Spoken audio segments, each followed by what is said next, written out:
And all God's people said, yeah, God does make beautiful things. Those of you who are with us and those joining online, in God's eyes, you are already beautiful. Our scripture today comes from Psalm 19, verses 1 through 4. The heavens are telling the glory of God, and the firmament proclaims his handiwork. Day to day pours forth speech, and night to night declares knowledge. There is no speech, nor are there words. Their voice is not heard. Yet their voice goes out through all the earth, and their words to the end of the world. So you have already heard from Patty Rankin before from up here about Green Chalice Ministries. And they're a general ministry of the Disciples Church, and they're to help us imagine a world with more beauty. Who doesn't want a world with more beauty? We all want a world with more beauty, yes? They want to celebrate and they want to protect the heavens and the firmament and all of creation in order for it to keep speaking of God's glory and God's majesty. So, as I've been doing every week, I've been learning a little bit about this. No shocker, it started in the 1970s when a lot of environmental work was happening, but it was really in 2000 when Angela Herman, member of the Disciple Home Mission, dove really deep on this in her master's program and ended up creating two things. She coordinated a community garden initiative called Return to the Garden. And then she also started, I don't know if you guys know this, but we have a coffee project, a Disciples Coffee Project. You can buy fair trade coffee through that for people who are treated fairly and fair labor practices for that. And then later in 2007, in a region you guys might know, the Kentucky region, a group of concerned Kentucky disciples got together to discuss how to better care for God's creation under the leadership of Reverend Carol Devine. And they hosted green retreats, and they provided educational workshops, and they supplied resources to churches, and they started community gardens and recycling programs and composting and using real dinnerware and celebrating creation in worship and planting trees and more. And all these wonderful things started happening out of it, lowering the carbon footprint of congregations, installing geothermal systems and programmable thermostats. I know we have all LED lights here, probably as a result of that. And what we were doing here in Kentucky, not that long ago, captured the attention of the general church, and so the Green Chalice became a ministry of the general church, not just something from this particular state. Then Green Chalice became a founding partner with Blessed Tomorrow, a coalition of diverse faith leaders, because we're disciples, we like working with lots of people, yes, that's who we are. If we can get help and do it all together, that's even better. And they started just this year in a partnership with the Lexington Theological Seminary, a climate ambassador training program. Whew. That's a lot of stuff.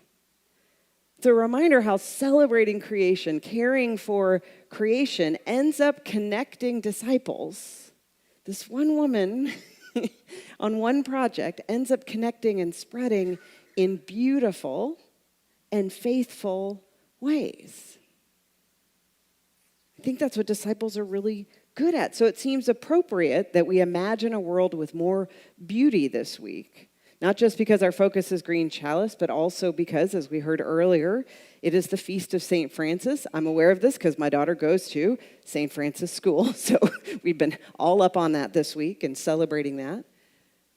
But he could be the unofficial patron saint of environmental movements. It was said he preached even to the birds and all the creatures. And today's scripture, as you guys heard, is the first part of Psalm 19, the first 4 verses. And it's usually broken into 2 separate parts. And each part is the ways we understand how we are to know the truth about God. So according to the psalm, the first part, which we read, the truth about God's glory is spoken first through the beauty of creation. The second way we know the glory of God and God's majesty is through the scripture, is through the Torah, as they would reference it later in the psalm. So we have 2 ways. We have a way that cannot speak, which is beautiful creation, that still somehow tells us all about God. And then we also have the words that we as humans have chosen to explain and understand and proclaim God's goodness.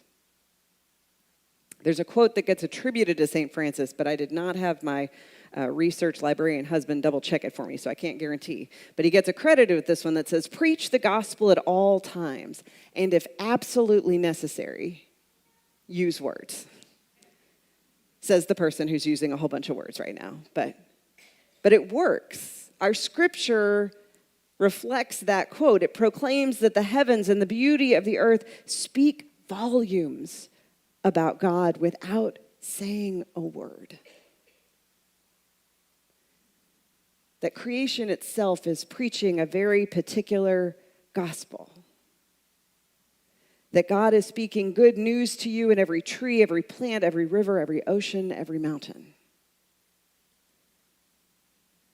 Our scripture says that the earth and creation can both teach us about God, but also can't be separated from God. That they are one and the same.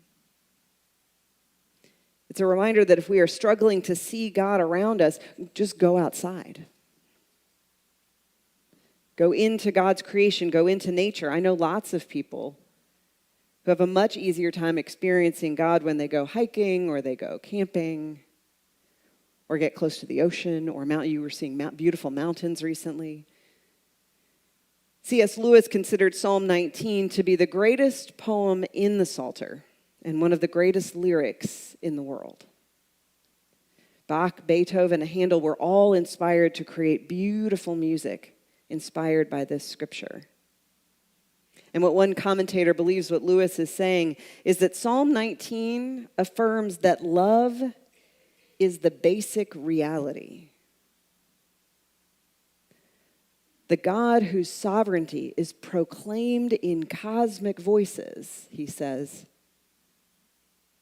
is the same God who has addressed a personal word to humanity. The same God that created all of this has a word just for us. And the word is, I love you.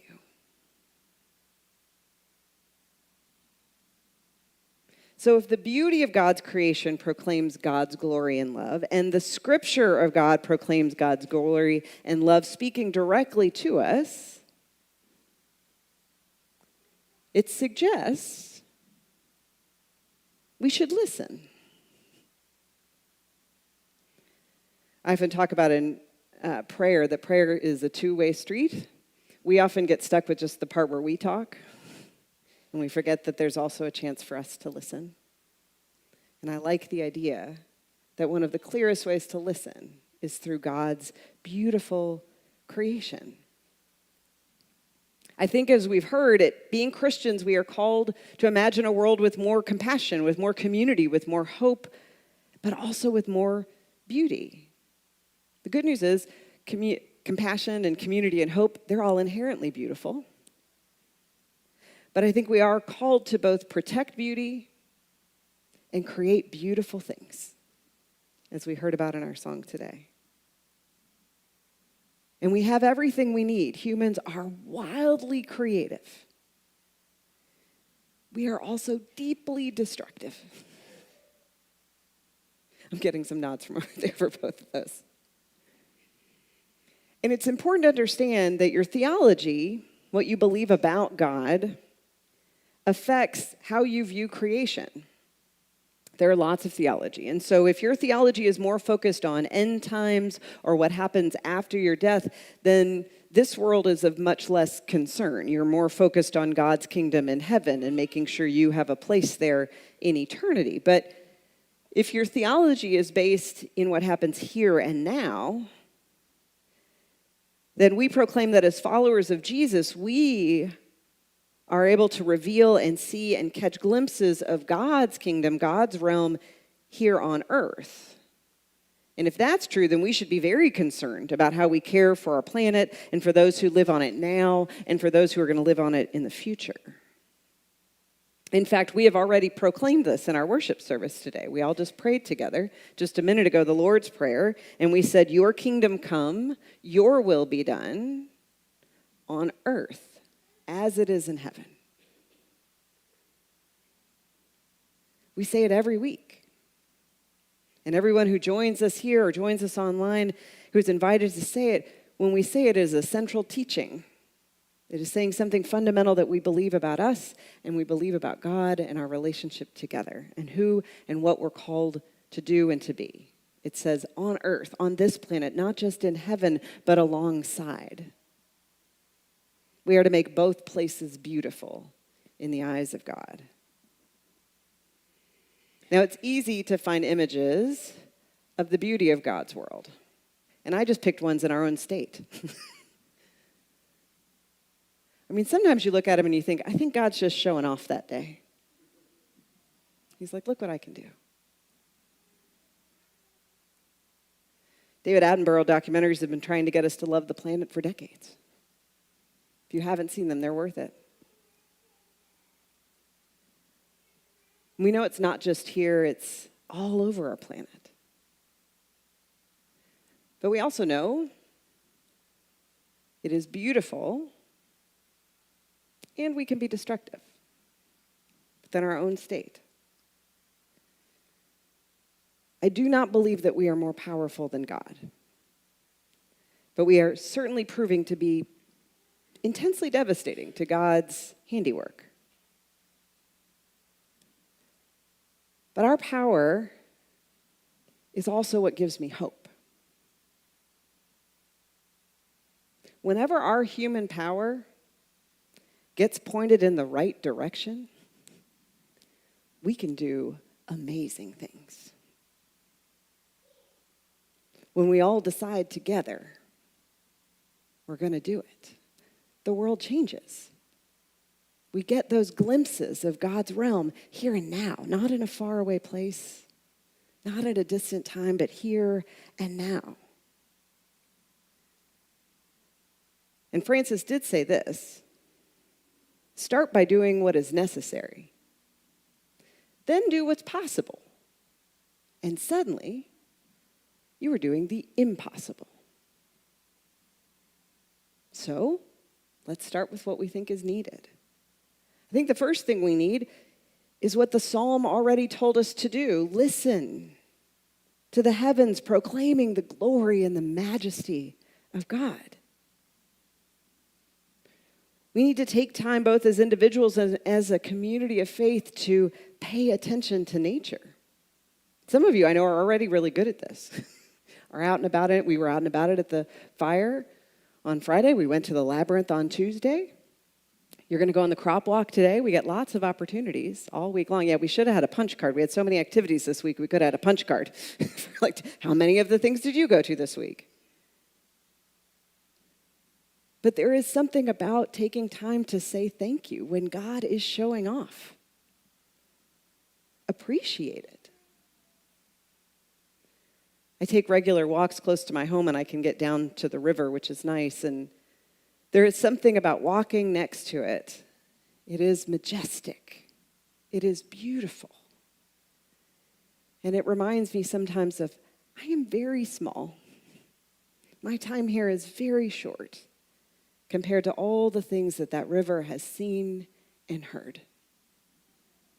And all the ways it has proclaimed, not just to me, but to so many, the glories of God.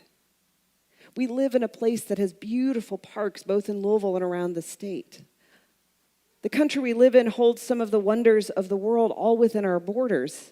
We know the earth from one end to the other proclaims again and again the glory of God.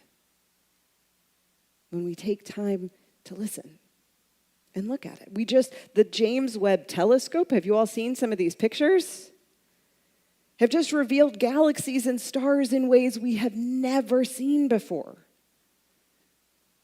I look at those pictures and think, how can you not believe in a God when you see such wonders?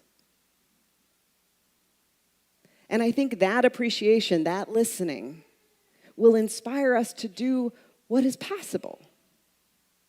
inviting us to change as individuals and inviting us to move in a direction as a congregation, as a group of people pointing our human power in the same direction. Our newly formed Green Chalice team already has a list of make sure I got this number right, over 40 suggestions for us. I mean, they're ready. They're ready to go. They have small, as we heard again in our offering, they have small changes and big changes. Whether those are new recycling programs, whether those are offering community presentations on solar panels, planting butterfly gardens and native plants. We're going to offer worship services, raising awareness and opportunities to listen to God's heavens throughout the year. We're going to have books, we're going to have studies, we're going to have documentary suggestions to gain more appreciation and more knowledge. And after a year of learning and appreciating and doing what is necessary and what is possible, what do you think comes next? St. Francis told us we might start seeing the impossible. Because that's the kind of God we follow. That's the kind of God who gave us such an extraordinary place to love. And maybe only God knows what that is right now. But I trust in a God who reveals. I trust in a God who wants to show us not just what is possible, but what is impossible. And here's what I imagine. I imagine a world with more. I think we will discover even more beauty in our lives than we saw before. I think we'll find it in our church community. I think we'll find it in God's world. And in inviting ourselves to imagine that beauty, I think we'll also discover hope. I think we'll also discover compassion.